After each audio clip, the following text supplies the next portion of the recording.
मुंबईच्या परेल परिसरात वकील गुणरत्न सदावर्ते यांच्या गाडीची काही अज्ञातांनी तोडफोड केली आहे।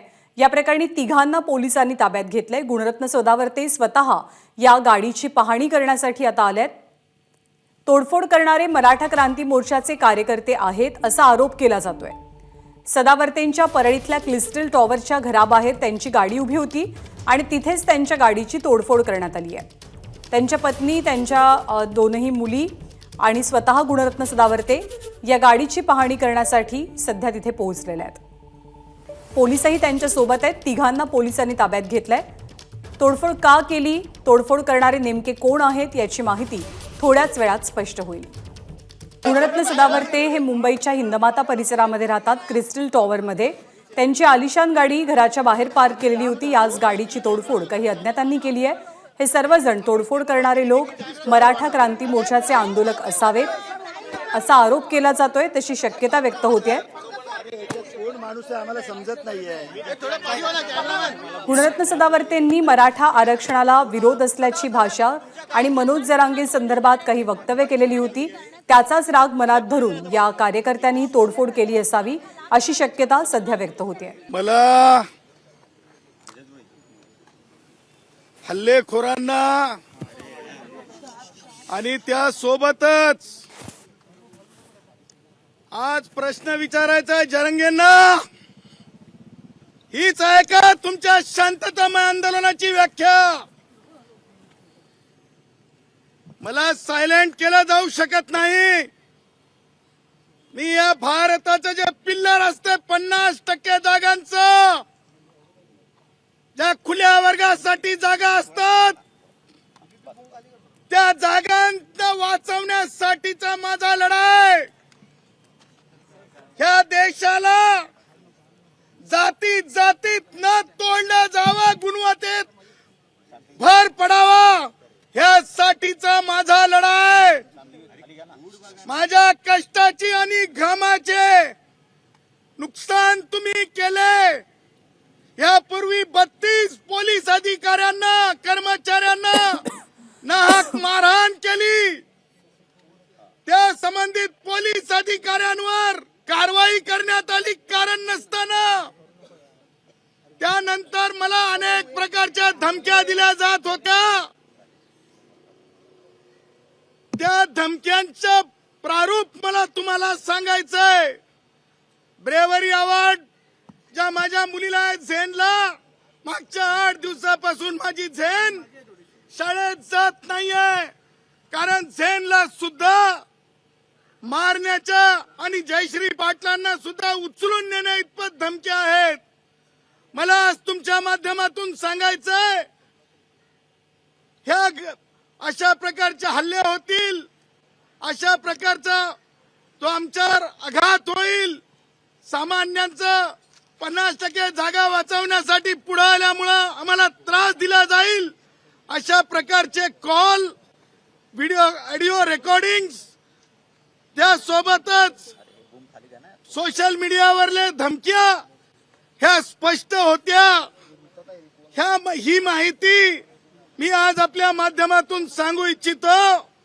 काही दिवसापूर्वी जेव्हा मी महाराष्ट्राचे मुख्यमंत्री एकनाथरावजी शिंदे यांना भेटलो, त्यावेळेस त्यांनी माझ्या समक्ष जॉईंट कमिशनर ऑफ पोलीस यांना फोन लावला होता। त्यानंतरही सन्माननीय एका कॅबिनेट मिनिस्टरांनी माझ्या समक्ष 3 वेळेस डीसीपी चिमटे यांना फोन लावला होता। सांगायचं तात्पर्य, पोलिसांना देखील हे इनपुट होतं आणि पोलिसांच्या समक्ष येऊन ज्या प्रकारे हल्ला केला, माझ्या गाड्यांना तोडफोड केली। श्री कोकरे या पोलीस अधिकाऱ्यांनी, सन्माननीय अधिकाऱ्यांनी मला सांगितलं की वर येण्याचा देखील, ते माझ्या घरात येण्याचा देखील प्रयत्न करत होते। एकूण मला सांगायचंय, हिंदुस्थानला, हिंदू राष्ट्र भारतातल्या सर्व संबंधितांना आता ही वेळ आलेली आहे। अशा प्रकारे जाती जाती म्हणून या देशाच्या विचाराला गुणवत्तेचे तुकडे केले जाऊ शकतात, परंतु ते तुकडे न होण्यासाठी गुणवंत साबूत राहण्यासाठी मी माझ्या जीवाचा, माझी हत्या जरी झाली, माझ्या शेवटच्या रक्ताच्या थेंबापर्यंत मी गुणवंतांसाठीचे लढा चालू ठेवील. जरंगे, तुम्हाला मी सांगतो, मी सन्माननीय श्रद्धेय देवेंद्रजींना मी सांगत आहे, महाराष्ट्रामध्ये अशा घटित घटनांची शृंखला पोलिसांवरील हल्ल्यापासून झाली, ती आज माझ्या घरात येऊन ठेपली. मला हेच सांगायचंय, क्रिमिनल अमेंडमेंट ऍक्ट सेक्शन 7 नुसार बस झालं. ज्या माणसामुळे पोलीस धारातीर्थ पडले, अशा जरंगेला तातडीनं अटक करा, मुसक्या बांधा, कारवाई करा.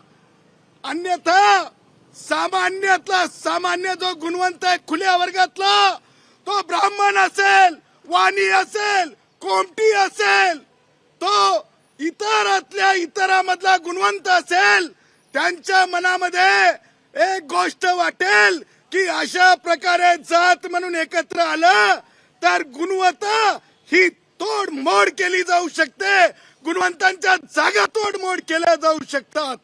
मला तुम्हाला सांगायचंय, कालच एका चॅनलनी हे सुद्धा दाखवलं होतं की माझ्या घराच्या समोर येऊन रेकी करण्यात आली. हे षडयंत्र आहे. परंतु मला सांगायचंय, मी थांबणार नाही. या क्षणाच्या नंतर मी सुद्धा महाराष्ट्राच्या एका महाविद्यालयामध्ये, वसतिगृहामध्ये, विद्यापीठामध्ये सर्वत्र जाऊन खुल्या गुणवंत विद्यार्थ्यांशी चर्चा करेल. आणि मी सरकारला सांगत आहे, एकट्या जरंग्याचं ऐकायचं नाही, आमचं सुद्धा खुल्या वर्गातील विद्यार्थ्यांसाठीच्या गुणवत्तेसाठी आम्ही लढत आहोत. आमचं सुद्धा ऐकलं पाहिजे. आणि जरंगेचा लढ जर तुम्ही थांबवला नाही तर मला या क्षणापासून सुद्धा मी प्राणांतिक उपोषण करेल. जरंगे, पाणी घेऊन उपवास नसतो, मीच सांगितलं होतं सलाईन घेऊन उपवास नसतो. मला हेच समजत नाही, ही आहे का मागासलेपणाची व्याख्या? हे आहे का मागासलेपण? हे आहे का दादागिरी? हे दादागिरीतलं मागासलेपण. मी मराठा समाजाला कुणबी संदर्भात जो आयोग नेमण्यात आलेला आहे, न्यायमूर्ती संदीप शिंदे यांच्या आयोगाला विनंती करेल की हे मागासलेपण आहे का, हे सुद्धा तुम्ही नमूद करा. 32 पोलीस अधिकाऱ्यांना थारातीर्थ पाडणे, 20 पोलीस असताना घरात घुसण्याचा प्रयत्न करणे, डोळ्यात देखत फिल्म स्टाईल गाड्यांची तोडफोड करणे, ह्याचं उत्तर जरंगेकडे आहे का? जरंगेच्या समर्थकांकडे आहे का? हे आरक्षण मिळू शकत नाही. कोण काय मागत आहात तुम्ही? जरंगे मिळणं शक्य आहे का? अशक्य आहे. एकीकडे क्युरेटिव्ह पिटिशन असताना एकच माणूस 2 जातीमध्ये मला ठेवा म्हणू शकते का? त्यामुळं हे सगळं फार्स आहे. त्यामुळं मला हे म्हणायचंय, हा अत्याचार आहे, हे कटू कारस्थान आहे. ज्यांना पोलिसांनी ताब्यात घेतली होती, एकानी गाडी जाळली होती, तुम्ही म्हणता त्याच्यावरती काय सांगायचं? तुम्ही असं कसं म्हणू शकता की याच्या मागे जरांगे पाटील आहे, सदावती जरांगे पाटील आहे, हे कसं म्हणू शकता तुम्ही? मंगेश साबळे यांनी गाडी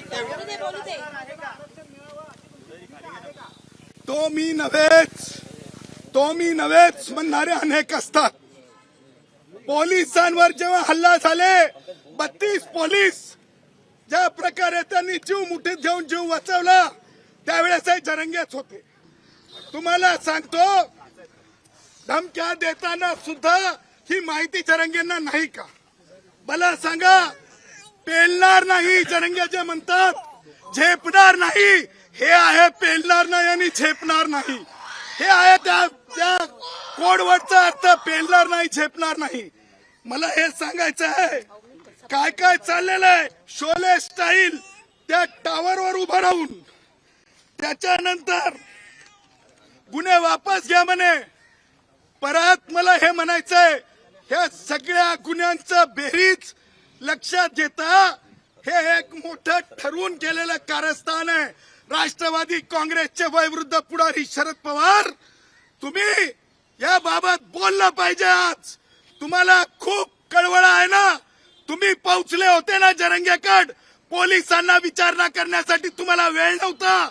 आज मुंबईमध्ये माझ्या घरापर्यंत खुल्या वर्गातील विद्यार्थ्यांच्या हक्कासाठी मी लढत असताना हे पोहोचलेत.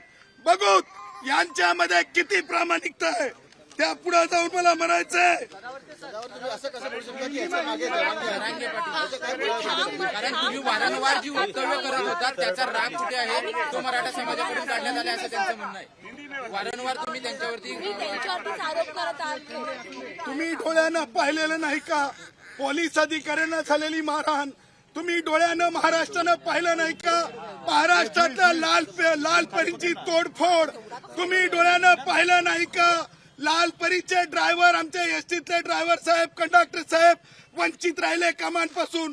तुम्ही डोळ्यानं पाहिलं नाही का महाराष्ट्र बंद केला? माननीय सर्वोच्च न्यायालयाने काय सांगितलेलं आहे की master is responsible for servant. त्याच्यामुळं जरांगेंनी हे चालू केलेलं आहे. म्हणून मी म्हणत आहे लॉ एन्फोर्स मध्ये आला पाहिजे, कायदा अंमलात आला पाहिजे. जरांगेमुळे जर महाराष्ट्रात अशा घटना घडणार असतील, त्यांच्या गावात घडल्या, महाराष्ट्रात इतरत्र घडल्या, जीडीपी पडला, ह्या सगळ्या गोष्टी महत्वाच्या आहेत. म्हणून मी म्हणतो नुसतं जरंगेच नाही तर त्यांना पाठिंबा देणारे जी काही संघटना आता तुम्ही सांगितली ती संघटना असेल किंवा समर्थन करणारे राष्ट्रवादी काँग्रेसचे वयोवृद्ध पुढारी शरद पवार यांनी सुद्धा उत्तर द्यावं. हे की नाही दूध का दूध पाणी का पाणी. अजूनही दिल्लीत आहेत त्यांच्या एका मागणीसाठी.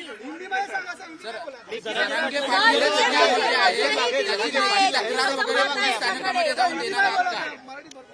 त्याच्यासाठी तुम्ही क्रिमिनल अमेंडमेंट ऍक्ट 1932 चं सेक्शन 7 बघावं.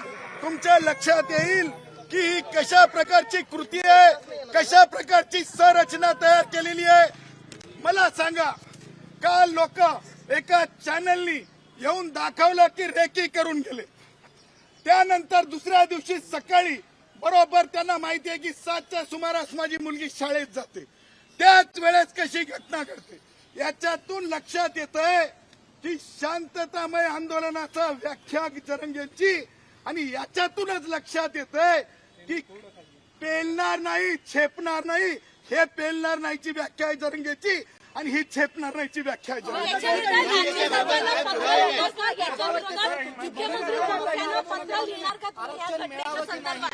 मी थोड्या वेळामध्ये मी आपल्याला माध्यमांना सांगू इच्छितो, मी थोड्या वेळांमध्ये मुंबईचे पोलीस आयुक्त यांना जाऊन भेटणार आहे आणि सन्माननीय मुख्यमंत्री आणि उपमुख्यमंत्र्यांना सुद्धा भेटणार आहे आणि त्यांची वेळ सुद्धा मी सकाळी मागितलेली आहे. ते दिल्लीत आहे. मराठा आरक्षणाचा मुद्दा सोडवण्यासाठी ते दोघंही काल दिल्लीला रवाना झाले. तुम्ही म्हणताय त्यांचे लाड पुरवले जात आहेत, पण मुख्यमंत्री उपमुख्यमंत्री हेच दिल्लीत जाऊन बसले आहेत त्यांच्या मागणीसाठी. मला बाकी गोष्टीहून बोलायचं नाहीये. मराठा आरक्षण जे असंविधानिक मान्य सर्वोच्च न्यायालयाने हे केलेलं आहे, घोषित केलेलं आहे, त्याच्यामुळं मान्य सर्वोच्च न्यायालयाच्या दुसऱ्या पीठाने अशा प्रकारच्या गुन्ह्यांमध्ये कोणतेही गुन्हे वापस घेऊ नये असं स्पष्ट केलेलं आहे. तेव्हा जोपर्यंत क्रिमिनल इन्व्हॉल्वमेंट आहे या सगळ्या प्रकरणांमध्ये महाराष्ट्राला डिस्टर्ब करण्याचा जो प्रयत्न आहे त्या संदर्भानं माझी भेट असणार आहे. माझं म्हणणं हेच आहे की मराठा आरक्षण हे मृगजळ आहे, ते मिळू शकत नाही. कायम 100% माझ्या रक्ताच्या शेवटच्या थेंबापर्यंत जे आरक्षण, जे अल्ट्रा व्हायरस, जे आरक्षण असंविधानिक मान्य सर्वोच्च न्यायालयाने घोषित केलं ते आरक्षण देता येत नाही. आणि माझी हत्या जरी केली गेली, माझ्या रक्ताच्या शेवटच्या थेंबापर्यंत मी खुल्या जागा ज्या भारतरत्न डॉक्टर बाबासाहेब आंबेडकरांनी खुल्या गुणवंतांसाठी दिल्या त्याच्यातली एक जागा सुद्धा मिळू देणार नाही.